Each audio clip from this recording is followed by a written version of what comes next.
Donc il y en a plusieurs, mais ici, on va voir une autre méthode pour équilibrer une équation chimique. Et premièrement, on voit d'abord θ, l'oxyde ferrique plus le monoxyde de carbone, donne le fer plus le dioxyde de carbone. Première équation. Deuxième équation, nous avons le propène plus le dioxygène nous donne le dioxyde de carbone plus l'eau. On commence d'abord avec la première équation, donc θ. On a le Fe2 O3 plus le monoxyde de carbone nous donne le fer plus le dioxyde de carbone. Et nous allons équilibrer cette équation. Équilibrer une équation revient à dire que le nombre d'atomes de chaque espèce au premier membre est égal au nombre d'atomes de la même espèce au deuxième membre. Et ceci en plaçant les coefficients devant chaque corps appelés coefficients stoichiométriques. Alors, nous allons placer devant chaque corps les coefficients, soit A, B, C, D, le coefficient choisi. Donc, je les place A, B, C et D, le coefficient choisi. Et nous allons écrire la loi de la conservation des atomes de chaque espèce. Alors, au premier membre, quels sont les atomes qui constituent les réactifs? Nous avons le fer, nous avons l'oxygène et nous avons le carbone. Et nous allons écrire la loi de la conservation de chaque espèce pour ce type d'atome. Le fer. Pour trouver le nombre d'atomes de fer ici, qu'est-ce qu'on fait? On fait A fois 2 ou encore 2 fois A. Donc on trouve 2A. Et pour que l'équation soit équilibrée, il faudrait que ce nombre d'atomes ici soit égal à ce nombre d'atomes qui est indiqué par C. Parce que comme ici c'est 1, donc C fois 1 nous donne C, donc égal à C. Et nous avons fini avec le fer. On prend l'oxygène. Et il faut d'abord regarder dans les réactifs quels sont les corps qui contiennent de l'oxygène. Alors ici il y a de l'oxygène, là aussi il y a de l'oxygène. Donc il faut tenir compte de ces deux réactifs. Alors pour trouver le nombre total d'atomes d'oxygène ici, qu'est-ce qu'on fait? On fait A fois 3 encore 3 fois A. Donc nous avons 3 fois A égale 3 fois A plutôt. Ici, ça c'est pour l'oxyde ferrique. Et ici nous avons combien d'atomes également? Nous avons également un atome d'oxygène. Donc pour trouver le nombre total, donc plus CB. Et ce nombre doit être égal au nombre d'atomes d'oxygène au deuxième membre. Donc 2 fois D. Donc 2D. Et nous passons à l'atome de carbone. Ici, l'atome de carbone, nous avons D seulement, puisque ici, on suppose que c'est 1. 2 fois 1. Donc, nous avons B qui est égal, pour que l'équation soit équilibrée, il faudrait que ce nombre soit égal au nombre d'atomes ici qui est indiqué par D. Voilà, nous avons fini avec les équations, à poser les équations. Il s'agit maintenant de trouver les coefficients. Le plus souvent, il faut prendre des petits nombres qu'il faut attribuer soit à A, à C ou encore à D. Si vous prenez les grands nombres, alors vous aurez encore à simplifier. Mais on prend le plus souvent des petits nombres. Et on donne des coefficients arbitraires, des valeurs arbitraires à A, à C ou encore à D. Et on commence par A. Allez, je dis ceci. Si dans cette équation, dans cette égalité, si A est égal à 1, alors si A est égal à 1, alors ceci implique que C égale à combien? C égale à 2 fois 1, qui est égal à 2. Donc C égale à 2. Voilà, j'encadre C qui est égal à 2. C égale à 2. Et je finis avec C. Je reviens dans cette équation. Et j'ai dit que A est égal à combien? A est égal à 1. Alors, je remplace ici. Donc, dans cette équation, donc j'aurai ceci. ça implique que 3 fois 1 plus D égale à 2D. Et voilà ce que j'obtiens ici. Qu'est-ce que je vais faire? Alors, donc j'aurai ici D égale à 2D moins 3, par exemple. Et j'ai fini dans cette équation. Je reviens maintenant dans la deuxième équation. Je reviens dans la deuxième équation, puisque j'ai posé que B est égal à D. Voilà, je reviens encore. B égale à D. Cela revient à dire que je peux remplacer ici par D. Donc, dans cette équation, j'aurai ici D égale à 2D moins 3.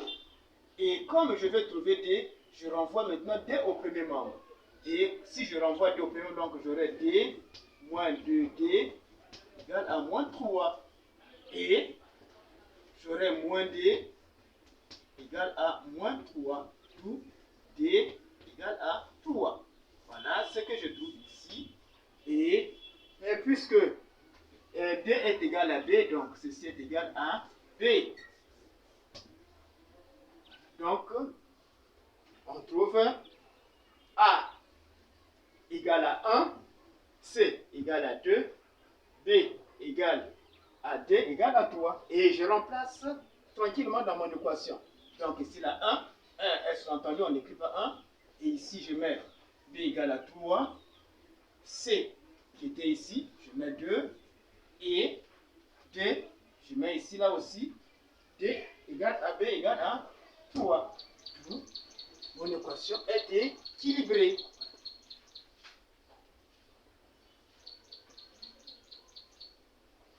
Nous passons à la deuxième équation maintenant. Deuxième équation, donc regardez comment nous avons fait.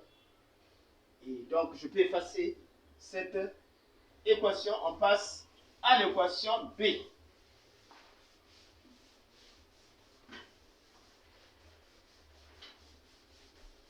Équation B. Là aussi, on fait d'abord l'inventaire des atomes qui constituent les réactifs. Nous avons le carbone et nous avons le carbone, nous avons l'hydrogène, nous avons l'oxygène. Et on écrit la loi de la conservation de chaque atome. Alors, donc, on attribue d'abord les coefficients ici, A, B, C et D. Pour l'atome de carbone, nous avons 3A est égal à C. Ça, c'est l'atome de carbone. Et pour l'atome d'hydrogène, nous avons 6A égale, hydrogène ici, 2D. Et pour l'atome d'hydrogène et d'oxygène, on est ici, maintenant, 2B est égal à 2C plus D. Alors, je récapitule. Pour trouver le nombre total d'atomes de carbone, on fait ceci. 3 fois A égale à 3A. On regarde le deuxième membre, là où il y a l'atome de carbone encore ici. Mais ici, comme on s'entend que c'est 1, donc C fois 1 égale à C. Et on a fini, on prend l'hydrogène.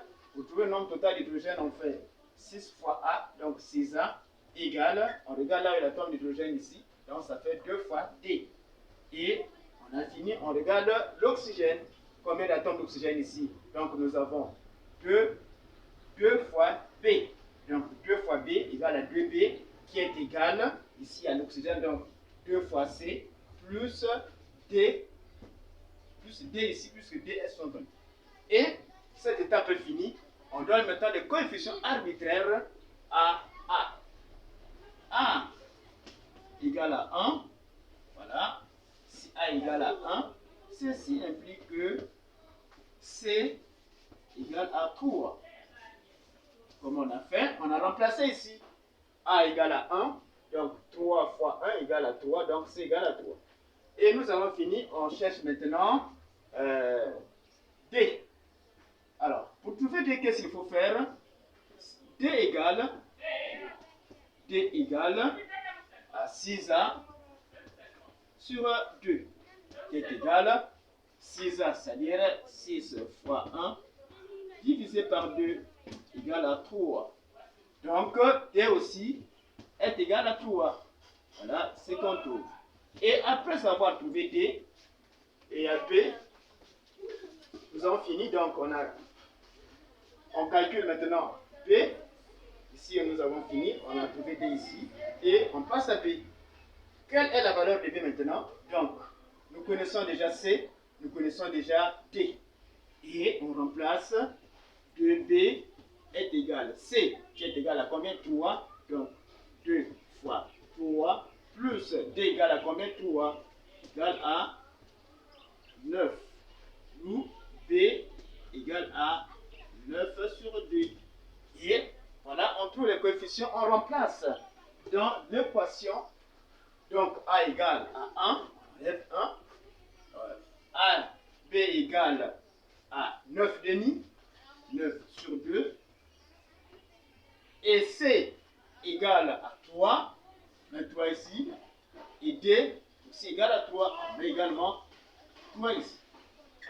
Alors voilà ce que l'on trouve. Qu'est-ce qu'il faut faire? Pour se débarrasser des coefficients fractionnés, je vous ai dit entre-temps, à l'état des grosses molécules, cette écriture est acceptable. Mais quand on voit au niveau des atomes, alors les protons et ainsi de suite, nous aussi c'est à l'état microscopique, alors cette écriture n'est plus valable. Autrement dit, si on avait le nombre de moles, alors ceci serait valable. Mais comme ici nous avons, si nous avons le nombre d'atomes, alors en ce moment-là, cette écriture n'est pas valable. D'où on va multiplier toute l'équation par le dénominateur. Donc nous avons 2C3H6 plus, ici là aussi on va multiplier par 1, 2 fois 9 égale à 18. 18 divisé par 2 égale à 9 au 2. Il donne, ici on multiplie par 2, donc 6 CO2. Et là aussi par 2, donc 6 H2O. Voilà ce que l'on obtient et l'équation est équilibrée.